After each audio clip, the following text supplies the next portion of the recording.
leader in preventing gun violence after his wife, former Congresswoman Gabby Giffords, was severely injured by a deranged shooter in 2011. Mark, you just heard Oliver North. Here's what President Trump said after the shooting. My administration is determined to do everything in our power to protect our students, secure our schools, and to keep weapons out of the hands of those who pose a threat to themselves and to others. Mark, your reaction? Well, on the surface, those sound like reasonable words. I mean, keeping guns, weapons out of the hands of people that pose a threat. You did not hear Ali say that. Ali talked about the school being the problem and not the fact that we have proliferated guns throughout society. I'm a gun owner. Like Ali, I'm a supporter of the Second Amendment. But we make it so easy for irresponsible people and criminals to get access to firearms. But let me pick up on that, because let's review the facts of this specific case. The shooter in this case had a shotgun and a pistol. There were no assault weapons. The guns had been bought legally by his father. He was on the school football team. He was on the honor roll. There were no red flags. The fact is, most of the things that you generally talk about would not have prevented this shooting. In general, but one thing that could be done, I mean, the state of Texas, as an example, could pass a piece of legislation that requires parents to safely store their firearms if they have a child in the house. I mean, this kid was 17 years old. He shouldn't have access to a semi-automatic shotgun and a .38 revolver. I mean, there is legislation. I mean, it works. It works in the states that have less gun violence. They have stronger laws. But you're talking about Texas. People go hunting. The idea that a 17-year-old is not going to have access to his dad's shotgun, and that we're going to have a law preventing that?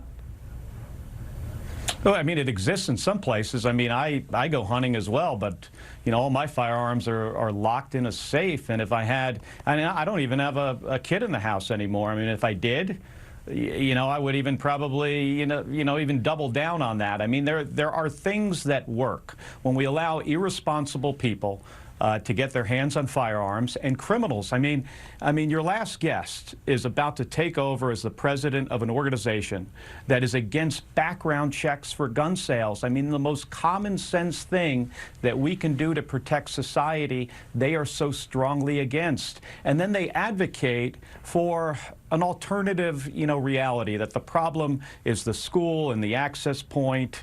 Well, wait, certainly we can take steps. Mark, I want to pick up on that, though, because as I discussed with Oliver North, this is the 16th school shooting so far this year. There clearly is a copycat aspect to this. One disturbed student seeing what another disturbed student did and following in that deranged path. And the question does become at a certain point, particularly as I point out where a lot of the things, assault weapons, red flags wouldn't have worked in this case.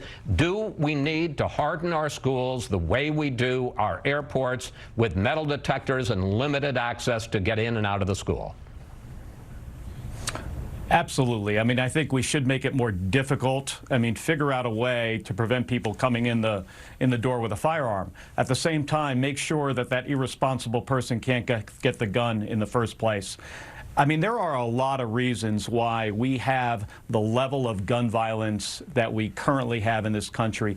It's not one reason. We have 38,000 people dying every year from gun violence. Another 110,000 people are shot and injured. I can tell you this, and this is from somebody who owns 8 firearms. It's not because we don't have enough guns in our society. I mean, we have more guns than almost every other country. If the issue was more firearms in more places, which is what Ali North and the NRA advocates for, we would live in the safest country on the planet. I have got about a minute left, and I want to ask you one final question. Gun control has generally not been a big pro-gun control, a big voting issue in elections. You just heard Oliver North say that he is on a campaign to try to reassure politicians that being part or associated with the NRA is a plus, not a minus. He wants to add 1 million more members / voters.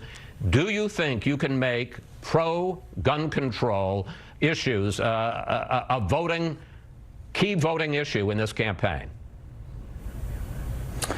Well, I mean, gun safety already is. I mean, we saw that in November in Virginia. We're going to see this here in November. These kids from Parkland, who, by the way, Ali referred to as terrorists, I believe is what he said about them several weeks ago.